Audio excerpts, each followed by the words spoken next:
जय हिंद दोस्तों। वंदे मातरम। स्वागत है आप सभी का स्टडी विद अक्षर मिश्रा के चैनल पर। दोस्तों, आज का हमारा टॉपिक सिंधुघाटी सभ्यता पार्ट 2 पे होने वाला है। आज हम बात करेंगे सिंधुघाटी सभ्यता की सामाजिक व्यवस्था, राजनीतिक व्यवस्था, आर्थिक व्यवस्था और पशुपालन तथा व्यापार पर। तो आइए दोस्तों, बिना लेट किए शुरू करते हैं। सिंधुघाटी सभ्यता की व्यापार व्यवस्था पहली है समाज व्यवस्था। सामाजिक व्यवस्था। सामाजिक व्यवस्था। दोस्तों, कुछ इतिहासकारों के द्वारा कहा जाता है कि सिंधु घाटी समाज का वर्गीकरण 6 वर्गों में था। पहला है पुरोहित वर्ग, दूसरा है योद्धा वर्ग, तीसरा है व्यापारी वर्ग, और चौथा है आपका किसान वर्ग, पांचवा है कुम्हार वर्ग और छठा है श्रमिक वर्ग। सामाजिक व्यवस्था 6 वर्गों में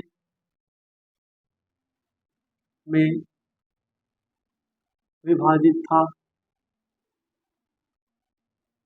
विभाजित विभाजित था। पहला है दोस्तों, ऐसे में लिखेंगे।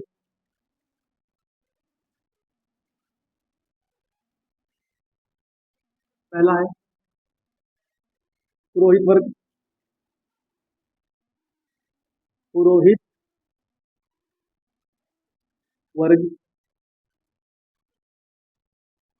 दूसरा है दोस्तों योद्धा वर्ग। योद्धा वर्ग। तीसरा है दोस्तों व्यापारी वर्ग। व्यापारी वर्ग। चौथा है दोस्तों किसान वर्ग। किसान वर्ग। पांचवा है कुम्हार वर्ग, जो मिट्टी के बर्तन बनाते हैं। कुम्हार वर्ग। और छठा है दोस्तों श्रमिक वर्ग। श्रमिक वर्ग।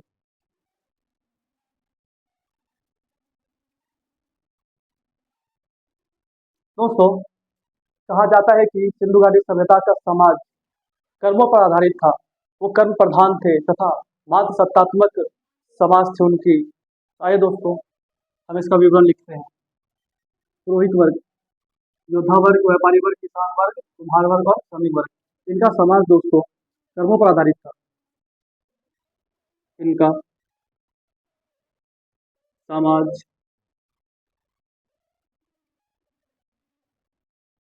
कर्मों पर आधारित था। पर आधारित था। आधारित था या कर्मों पर आधारित था या वर्गीकरण किया गया था।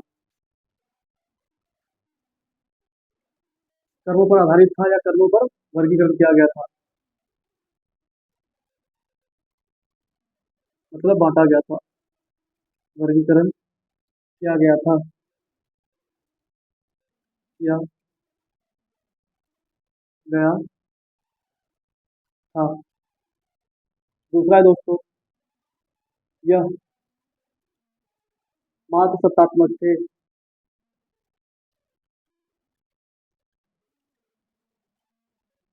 सत्तात्मक थे। तीसरा है दोस्तों इनकी लिपि मौलिक लिपि थी। इनकी लिपि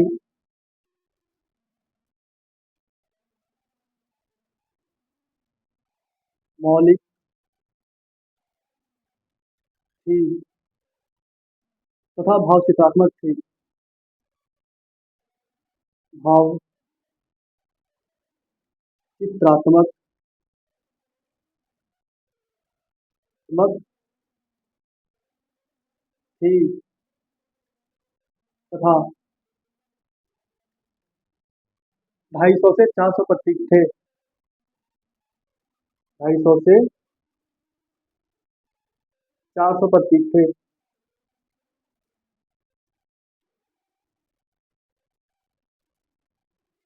जिसमें से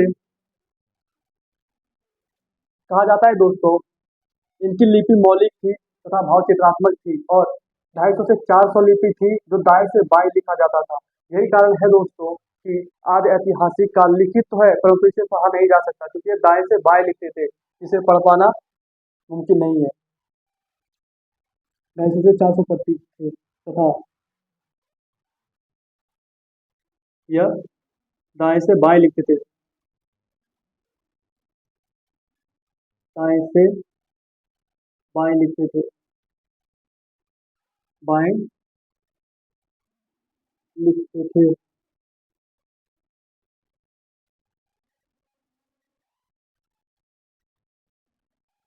दाएं से बाएं लिखने का मतलब है दोस्तों, जैसे हमने यहाँ से शुरू किया फिर हम यहाँ से करते हैं। ये क्या करते थे, यहाँ से शुरू करके फिर यहाँ से शुरू कर देते थे। ये इसका मतलब है दोस्तों कि ये दाएं से बाएं लिखते थे।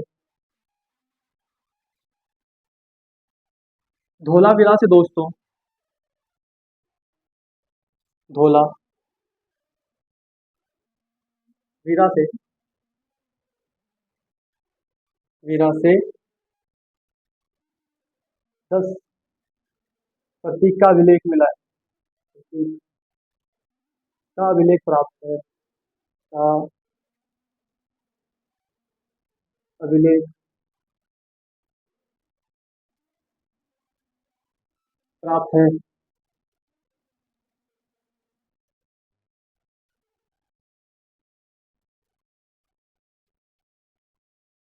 प्राप्त है। जिसमें से अधिकतर प्रतीक मछलियां के थे, मतलब मछलियों के थे। जिसमें से अधिकतर प्रतीक अधिकतर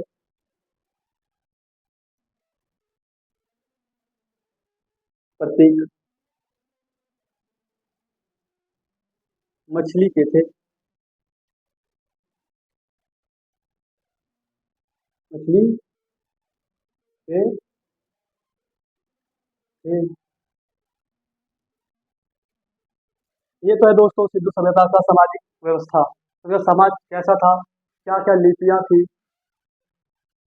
अब हम बात करेंगे दोस्तों सिंधु सभ्यता की राजनीतिक व्यवस्था कि वो अपने समाज को किस कदर चलाते थे। आइए दोस्तों बात करते हैं राजनीतिक व्यवस्था पर। तो बात करेंगे राजनीतिक व्यवस्था पर। राजनीतिक व्यवस्था अधिकतर इतिहासकारों का, अधिकतर इतिहासकारों का,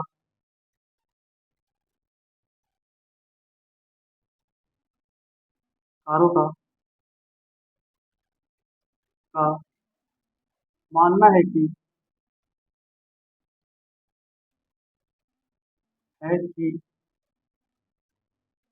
केंद्र सत्ता विद्यमान थी। केंद्र सत्ता, केंद्र सत्ता विद्यमान थी। विद्यमान थी। परंतु दोस्तों, परंतु ऐसा माना जाता है कि परंतु ऐसा माना जाता है कि इस सभ्यता के बारे में कोई भी राजनीतिक व्यवस्था का कोई भी वर्णन नहीं है। परंतु ऐसा माना जाता है, ऐसा माना जाता है कि ऐसा माना जाता है कि इस सभ्यता में, इस सभ्यता में राजनीतिक व्यवस्था का कोई प्रत्यक्ष साक्ष्य प्राप्त नहीं होता है। राजनीति व्यवस्था पर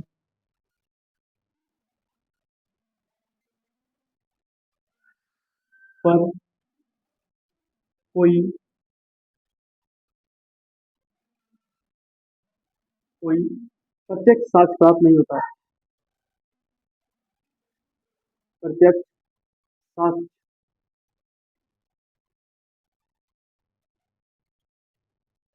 साक्ष्य प्राप्त नहीं होता। अहिंसा इतिहासकारों का ये भी मानना है कि यहाँ पर पुरोहित वर्ग का शासन था, क्योंकि पुरोहित कुल में बड़े थे दोस्तों, इसलिए ये भी माना जा सकता है। अधिकतर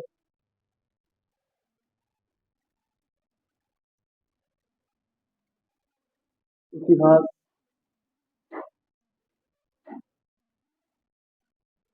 का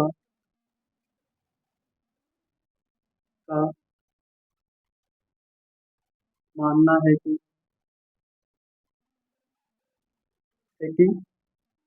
पुरोहित वर्ग का शासन था।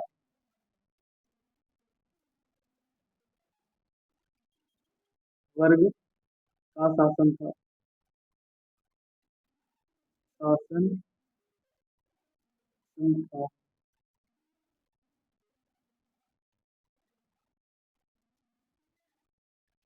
राजनीतिक व्यवस्था के संबंध में दोस्तों कई इतिहासकारों ने कई सिद्धांत दिए हैं। आइए जानते हैं दोस्तों। पहला है डीडी कोसाम्बी। डीडी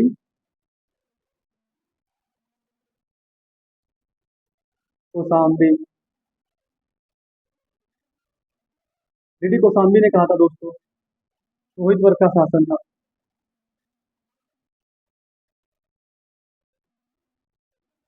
रोहित वर्ग का शासन था। दूसरा है राम शरण शर्मा। इन्होंने बताया था दोस्तों कि व्यापारी वर्ग का शासन है। व्यापारी वर्ग का शासन है। तीसरा दोस्तों मैकेनी ने बताया था दोस्तों कि प्रतिनिधि का शासन है, मतलब वो किसी एक को चुन के अपना शासक घोषित करते थे। तथा हंटर ने कहा था दोस्तों कि जनतंत्रात्मक शासन था, मतलब जनता खुद ही शासन करते थे। वहां पर किसी लोकतंत्र या गणतंत्र का कोई भी आवश्यकता नहीं था।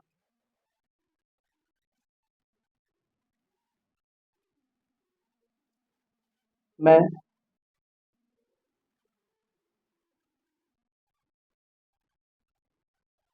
मैकेनी कहते हैं दोस्तों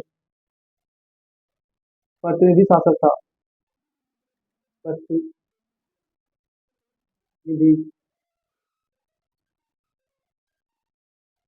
शासक था।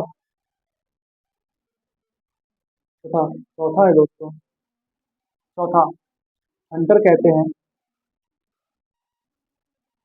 हंटर कहते हैं जनतंत्रात्मक शासन था।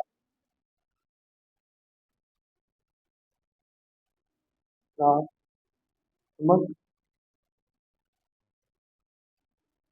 शासन था। शासन था। ये तो रही दोस्तों राजनीतिक व्यवस्था के बारे में कुछ इतिहासकारों का सिद्धांत। अब हम जानेंगे दोस्तों आर्थिक व्यवस्था के बारे में कि सिंधु घाटी सभ्यता का आर्थिक व्यवस्था क्या था, उसके मुख्य स्रोत क्या थे, वो कौन से पशु पालन करते थे और उनका व्यापार का सिद्धांत क्या था। तो आइए जानेंगे दोस्तों सिंधु सभ्यता की आर्थिक व्यवस्था के बारे में। आर्थिक व्यवस्था की बात करें तो आर्थिक व्यवस्था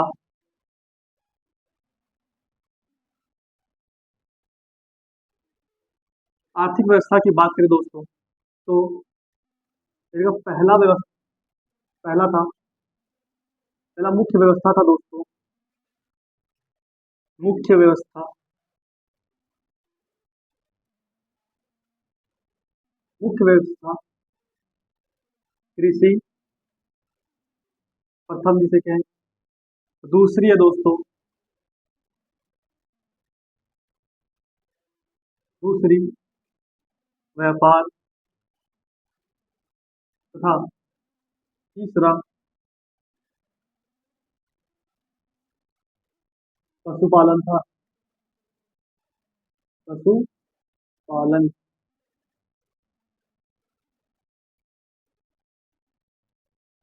हम बात करेंगे दोस्तों कृषि की।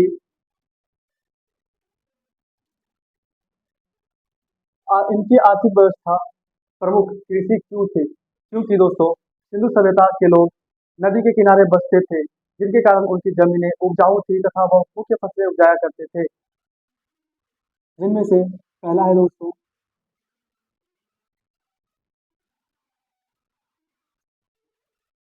जौ प्लस गेहूं और नील तथा तरबूज। तरबूज और कपास और दोस्तों ज्वार, सरसों। सरसों।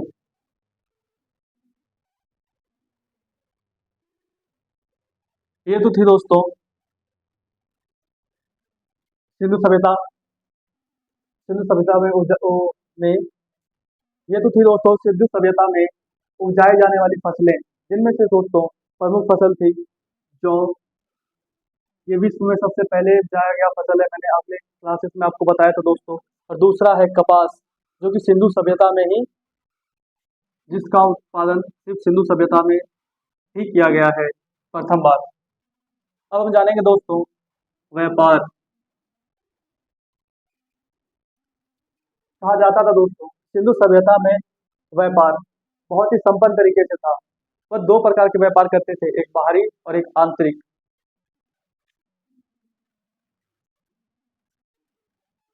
बाहरी व्यापार और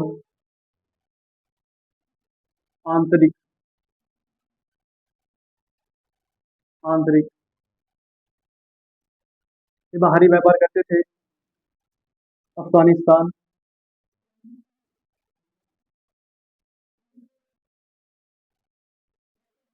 अफगानिस्तान। दूसरा दोस्तों ईरान। और चौथा है, सॉरी तीसरा है दोस्तों मोसोपोटामिया। मोसोपोटामिया।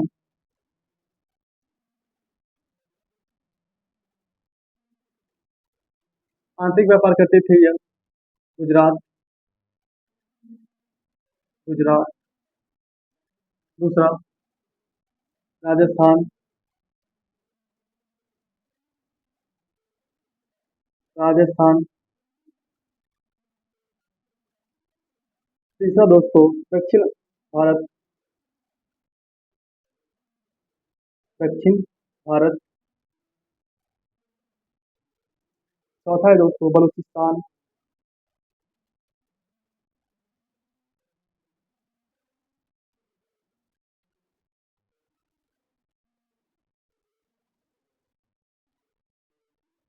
बलूचिस्तान।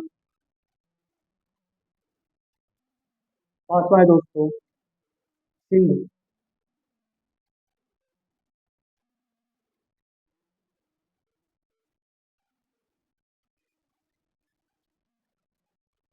ये तो है इनकी व्यापार, जो कि ये बाह्य और आंतरिक करते थे। अब हम जानेंगे दोस्तों कि आखिर ये व्यापार करते क्या थे और ये अपने देश में लाते भी क्या थे।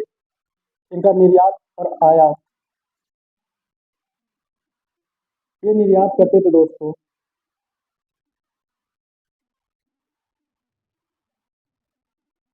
मतलब बेचते थे। और आयात। और आयात।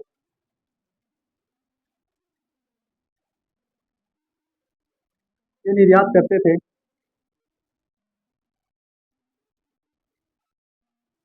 ऊन,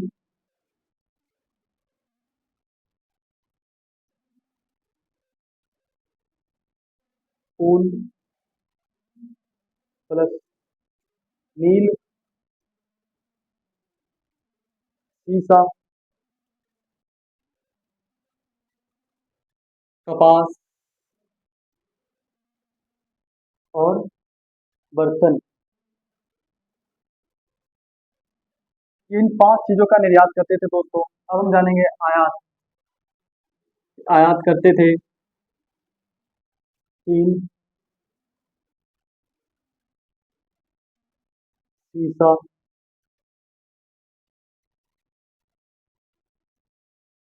शीशा और चांदी। चांदी, ये तीनों दोस्तों, ये तीनों प्राप्त थे बलूचिस्तान, सॉरी, अफगानिस्तान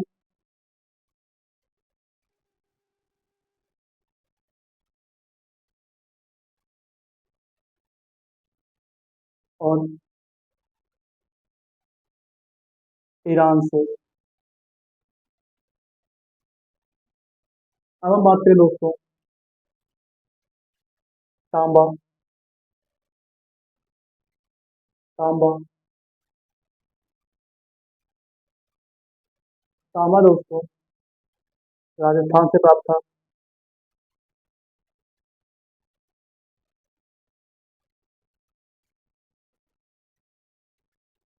सोना अफगानिस्तान और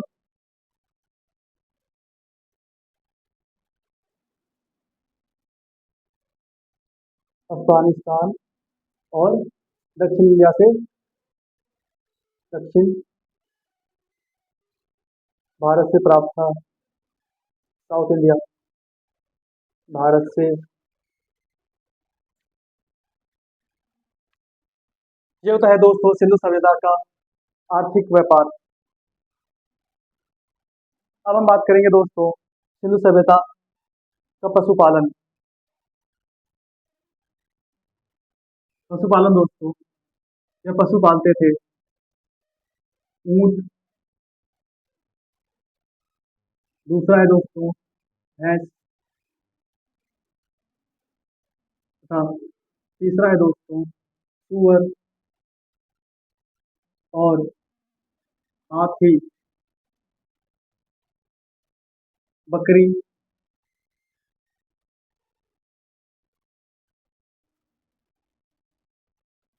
भेड़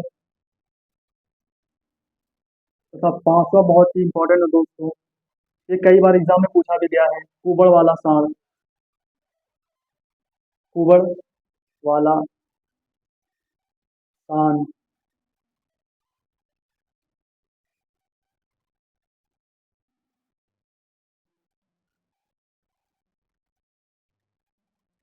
कहा जाता है दोस्तों सिंधु सभ्यता में कुबड़ वाला सांड मुख्य पशु था, जिसे हम नंदी भी कहते हैं।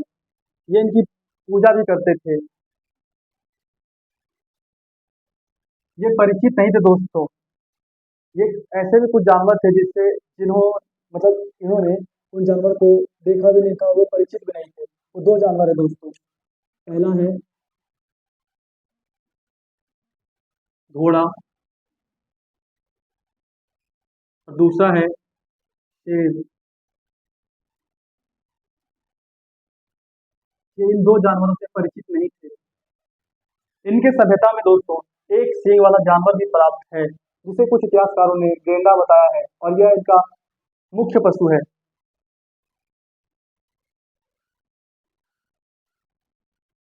एक सींग वाला जानवर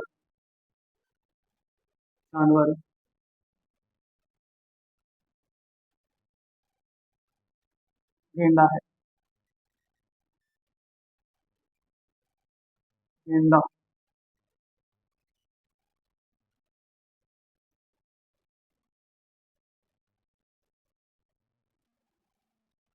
ये तो रही दोस्तों सिंधु सभ्यता की आर्थिक व्यवस्था। मुख्य व्यवस्था कृषि, जो कि इनकी मुख्य फसलें थी। दूसरी व्यापार, बाह्य और आंतरिक तथा निर्यात और आयात भी करते थे। और तीसरी पशुपालन, जो कि ये है। तो दोस्तों,